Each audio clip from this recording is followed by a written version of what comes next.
Hello guys, आज की video में हम बात करने वाले हैं क्लास 11 फिज़िक्स का चैप्टर नंबर 1 जो है फिज़िकल वर्ल्ड। इस चैप्टर में बेसिकली हमें सिर्फ ये पढ़ना है कि फ़िज़िक्स क्या है। क्लास 11th क्लास 12th जहाँ फ़िज़िक्स आती है, नीट, जेई, ओलंपियाड्स, एम्स, किसकी उसका सिलेबस क्या है, जस्ट ब्रीफ इंट्रोडक्शन लेना है फ़िज़िक्स है क्या चीज़। ठीक है, तो सबसे पहले स्टार्ट करते हैं फ़िज़िक्स के बारे में। हम पता करते हैं फ़िज़िक्स क्या है। अगर हम फिज़िक्स के वर्ड का मीनिंग देखें, फ़िज़िक्स के वर्ड का मीनिंग होता है नेचर। फ़िज़िक्स का मीनिंग ही है नेचर। तो फ़िज़िक्स क्या है? फ़िज़िक्स एक्चुअली में study of nature and it's phenomena. Study of nature and it's phenomena, that's it. Physics की डेफिनेशन ये है। लेकिन अगर नेचुरल फिनोमिना की बात करें तो नेचुरल फिनोमिना में क्या क्या आएगा? जैसे अगर हम अपने सराउंडिंग में देखें, जितनी भी नेचुरल फिनोमिना है, जैसे दिन रात का बनना, मौसम का चेंज होना, बारिश का होना, बारिश के बाद रेनबो का निकलना, अर्थ का अपने एक्सिस पे रोटेट करना, सन के और रिवॉल्व करना, तो सारी नेचुरल फिनोमिना है। इनके बारे में स्टडी करना ही फिज़िक्स है। जैसे मैं बोल रहा हूँ, आवाज़ तुम तक पहुँच रही है, फिज़िक्स है। ठीक, रूम में लाइट है, फिज़िक्स है। एसी चल रहा है, फिज़िक्स है। इनफैक्ट मैं यहाँ पे खड़ा हुआ हूँ, ये भी फ्रिक्शन की वजह से। अगर मेरे पैर और फर्श के बीच में फ्रिक्शन ना हो तो मैं स्लिप कर जाऊँगा। ये सारी फिज़िक्स है। तो फिज़िक्स कुछ भी नहीं है, बस नेचुरल फिनोमिना को स्टडी करना ही फिज़िक्स है। ठीक है, तो अच्छा, फिज़िक्स में फिर एक और कॉन्सेप्ट है, फिज़िक्स इज़ एवर डायनेमिक। इसका मीनिंग समझते हैं। फिज़िक्स और science is ever dynamic. Ever dynamic का मीनिंग क्या है? देखो, इसका मीनिंग ये है कि सपोज़ आज हम कोई लॉ पढ़ते हैं। आज मैंने कोई लॉ पढ़ा कि फोर्स ऑफ ग्रेविटेशन मैंने पढ़ा। फोर्स ऑफ ग्रेविटेशन न्यूटन ने दिया था कि दुनिया में कोई भी चीज़ दूसरी चीज़ को अपनी ओर अट्रैक्ट कर रही है। आज हम ये पढ़ते हैं, तो कल को इसमें चेंजेस होने की संभावना है। ज़रूर नहीं है जो हम आज पढ़ रहे हैं कल को वो भी वैलिड हो।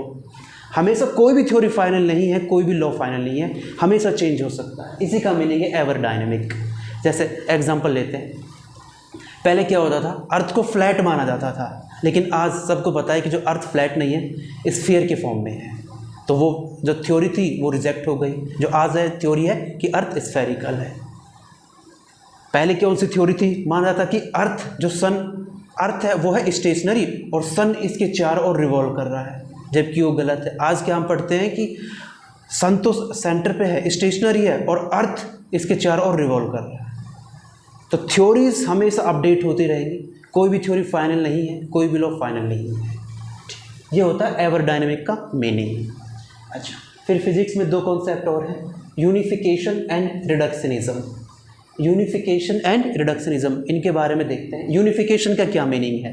देखो, सपोज करते हैं ये मार्कर है, मैंने इसे रेस्ट से रिलीज़ किया तो नीचे गिरा। तो जो मार्कर नीचे गिरा, ये गिरता है force of gravitation of earth. ठीक, और अर्थ जो सन के ओर रिवॉल्व कर रही है वो भी फोर्स ऑफ ग्रेविटेशन की वजह से है। प्लैनेट्स, मून और आर्टिफिशियल सैटेलाइट्स अर्थ के चारों तरफ चक्कर लगा रहे हैं, वो भी फोर्स ऑफ ग्रेविटेशन की वजह से है। In fact universe he force of gravitation की वजह से बना हुआ है। तो यूनिफिकेशन का मीनिंग ये हुआ कि बहुत सारी डाइवर्स फिनोमिना को हम सिंपल कुछ लॉज की बदौलत ही एक्सप्लेन कर सकते हैं। मतलब कुछ लॉज और कुछ बेसिक कॉन्सेप्ट्स हैं, उन्हीं के बेसिस पे बहुत सारे फिनोमिना को एक्सप्लेन कर सकते हैं, वही यूनिफिकेशन है। Same law of gravitation diverse phenomena को एक्सप्लेन करने के लिए हम यूज़ कर सकते हैं, यही यूनिफिकेशन। Okay, then reductionism. अगर रिडक्शनिज्म की बात करें, जैसे थर्मोडायनेमिक्स में हम क्या करेंगे, जैसे हम पढ़ेंगे क्लास 11 टॉपिक का ही है, टॉपिक ही है, हम आगे पढ़ेंगे थर्मोडायनेमिक्स। जैसे रिडक्शनिज्म का मीनिंग ये है, थर्मोडायनेमिक्स में हम एक बल्क सिस्टम के बारे में पढ़ेंगे। बल्क सिस्टम की एंट्रोपी क्या है और इंटरनल एनर्जी क्या है, टेम्परेचर क्या है। तो बल्क सिस्टम को एज ए होल स्टडी करने की ज़रूरत नहीं है। रिडक्शनिज्म का मीनिंग ये है कि उसके जो बल्क सिस्टम के कंस्टिट्यूएंट मॉलिक्यूल्स हैं उनको आप स्टडी कर लो, उनकी प्रॉपर्टीज़ को स्टडी कर लो, तो ऑटोमेटिकली कंस्टिट्यूएंट पार्टिकल्स और बल्क सिस्टम पार्टिकल्स की प्रॉपर्टीज़ के बीच में कुछ ना कुछ लिंक होगा, वही रिडक्शनिज्म है। मतलब आप बड़े सिस्टम को एज अ होल मत ट्रीट करो, छोटे छोटे पार्ट्स को स्टडी करो। ठीक, अच्छा, फिजिक्स में दो डोमेन आती हैं, मतलब फिजिक्स को जनरली हम दो डोमेन में स्टडी करते हैं, एक होता है मैक्रोस्कोपिक डोमेन और दूसरा माइक्रोस्कोपिक डोमेन। दोनों डोमेन बेसिकली एक तरह से स्केल है कि हम जितने भी ऑब्जेक्ट, जितने भी फिनोमेना डिस्कस करने वाले हैं, उनका स्केल क्या है, उनकी रेंज क्या है। जैसे मैक्रोस्कोपिक डोमेन की बात करें, जितने भी एस्ट्रोनॉमिकल फिनोमेना है, टेरेस्ट्रियल फिनोमेना है, मतलब अगर यूनिवर्स है तो यूनिवर्स कैसे बना, सन से लाइट आ रही है अर्थ पे तो लाइट कैसे आ रही है, अर्थ अपने एक्सिस पे रोटेट कर रही है, स्टार्स ट्विंकल कर रहे हैं, मून की लाइट आ रही है अर्थ पे, तो ये सारी कैसी है, एस्ट्रोनॉमिकल फिनोमेना। जहाँ पे ऑब्जेक्ट का साइज बहुत बड़ा है तो उन्हें बोलते हैं मैक्रोस्कोपिक डोमेन में स्टडी करेंगे। यहाँ पे अगर हम यूनिवर्स को ऑब्जर्व करें तो यूनिवर्स का जो साइज है वो है 10⁻26 मीटर, इतना बड़ा साइज है यूनिवर्स का। तो मैक्रोस्कोपिक डोमेन में ऐसी फिनोमेना स्टडी करेंगे जिनका साइज बहुत बड़ा है। ठीक, अब बात करते हैं माइक्रोस्कोपिक डोमेन की। माइक्रोस्कोपिक डोमेन में मतलब माइक्रो मतलब स्मॉल। माइक्रोस्कोपिक डोमेन में क्या होता है, जैसे एटम, सब atomic particles, electron, proton, neutron, molecules, इनके फिनोमेना स्टडी करेंगे जहाँ पे साइज बहुत छोटा है। यहाँ पे साइज होता है 10⁻⁻14 मीटर और इससे भी छोटा। तो इमेजिन कर पा रहे हो 10⁻⁻14 मीटर से भी छोटा, इतना छोटा साइज है। तो उस छोटे साइज से रिलेटेड जितना भी फिनोमेना है वो माइक्रोस्कोपिक डोमेन में पढ़ेंगे हम। ओके, ठीक। अब पढ़ते हैं एक स्टेटमेंट ये और है, इम्पोर्टेंट है। Scope of physics is very vast. जो फिजिक्स है उसका स्कोप बहुत वाइड है। मतलब इस तरह से समझो कि -∞ टू +∞, जैसे मैथ्स में होता -∞ टू +∞, इतना फिजिक्स का स्कोप वाइड है। जैसे समझते हैं पहले, अगर रेंज की बात करें, साइज जैसे हमने यहाँ भी पढ़ा कि 10⁻⁻14 मीटर जो क्या है, न्यूक्लियस का साइज है, सब एटॉमिक पार्टिकल्स का साइज है, टू 10⁻26 मीटर यूनिवर्स का साइज। मतलब साइज में इतना वेरिएशन है, इतना वाइड साइज है, 10⁻14 metre to 10⁻26 metre.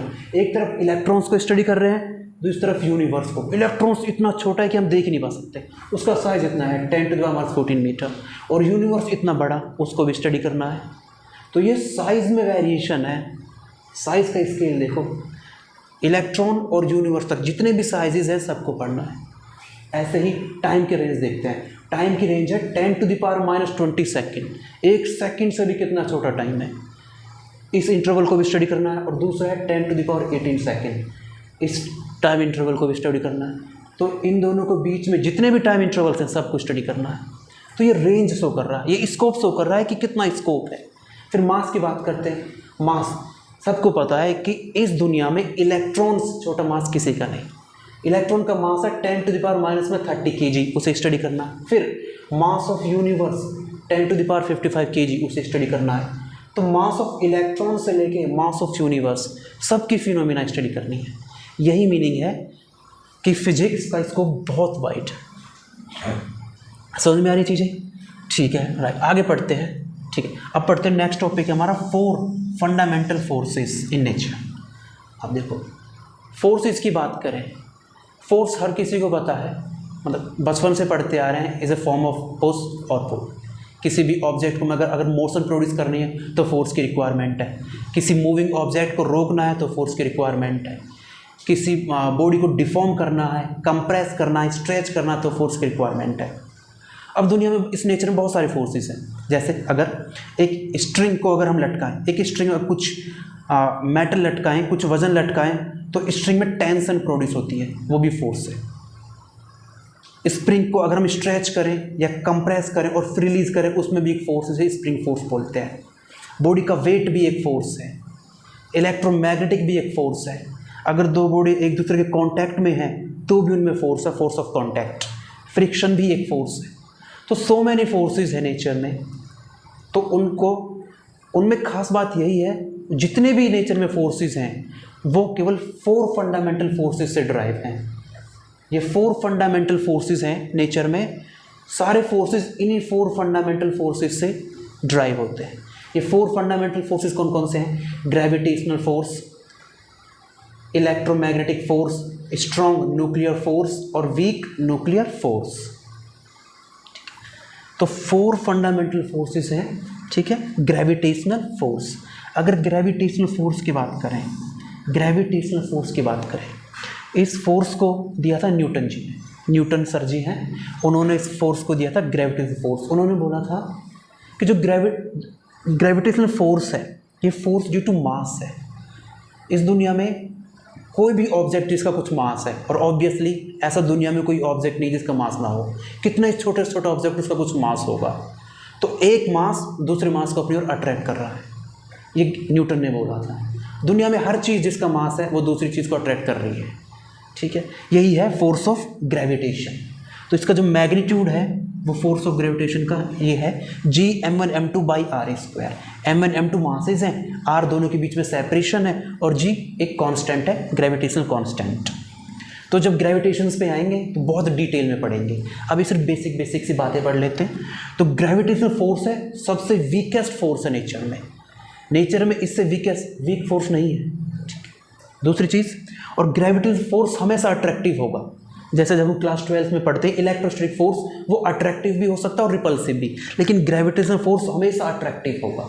Weakest force है, हमेशा अट्रैक्टिव होगा, ठीक है। और किसकी वजह से? मास की वजह से। दुनिया में हर एक चीज़ मतलब सपोज करो अर्थ है, अर्थ सन की ओर अपनी ओर खींच रही है, सन अर्थ को अपनी ओर खींच रहा है, मैं इस फ़ोन को अपनी ओर खींच रहा हूँ, ये फ़ोन मुझे अपनी ओर खींच रहा है। तो हर चीज़ दूसरी चीज़ को अट्रैक्ट कर रही है due to force of gravitation, and force of gravitation is due to mass. अच्छा, दूसरा पढ़ते हैं इलेक्ट्रोमैग्नेटिक फोर्स। इलेक्ट्रोमैग्नेटिक फोर्स हम पढ़ते हैं क्लास 12 फिजिक्स में।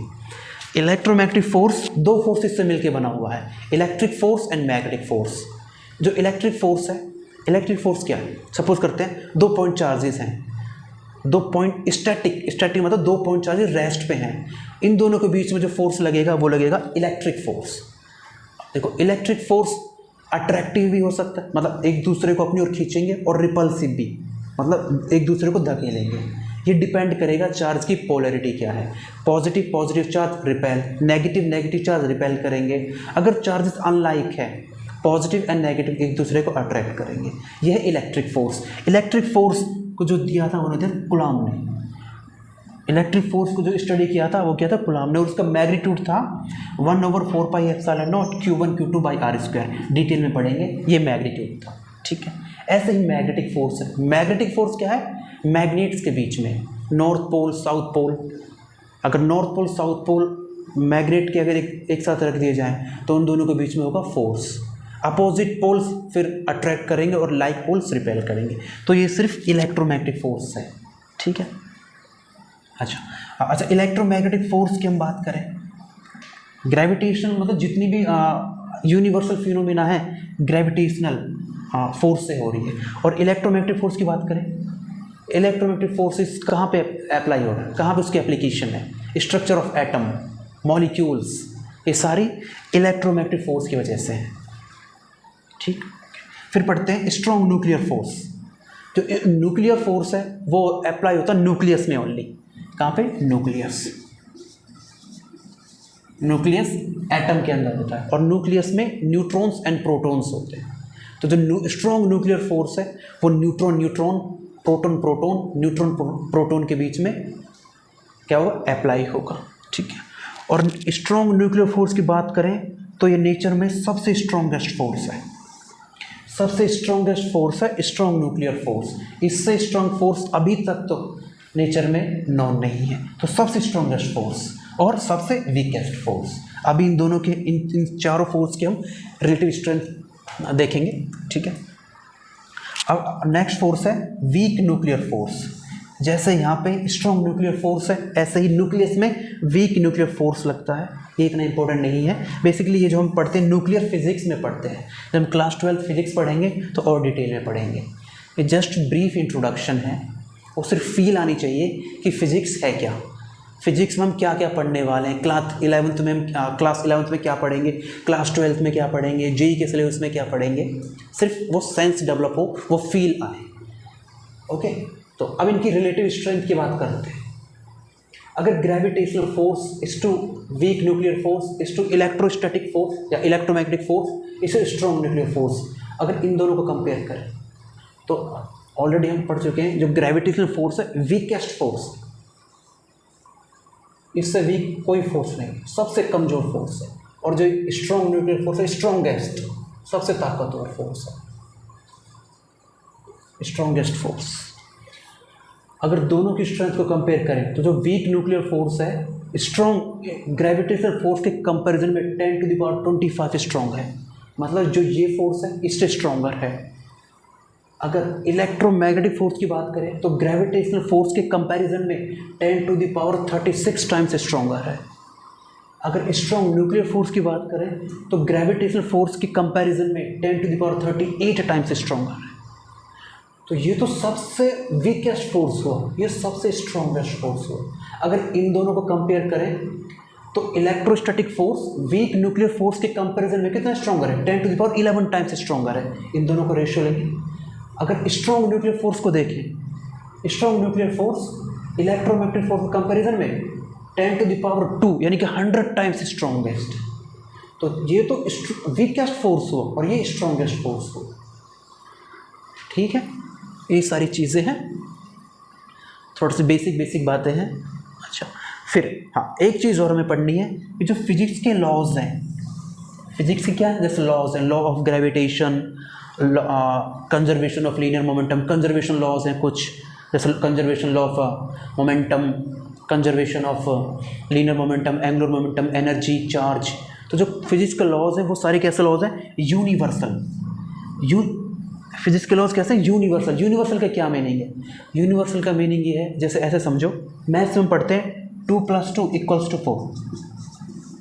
2 + 2 = 4, 2 और 2 4 होते हैं। चाहे हम यहाँ पढ़े इंडिया में, चाहे अमेरिका में, चाहे इंग्लैंड में, चाहे धरती पे, चाहे आकाश में, चाहे सन पे, चाहे पाताल में, 2 + 2 हर जगह 4 होंगे। ऐसे ही फिजिक्स के लॉज हैं। जो लॉ यहाँ हम पढ़ेंगे वही इंग्लैंड में पढ़ने वाले हैं, वही अमेरिका वाले पढ़ेंगे, वही मैं अगर सन पे चला जाऊँ वहाँ पढ़ेंगे, मंगल ग्रह पे चला जाऊँ वहाँ भी ऐसे ही लॉज। तो ये होता है यूनिवर्सल लॉज, हर जगह एप्लीकेबल है, हर जगह वैलिड।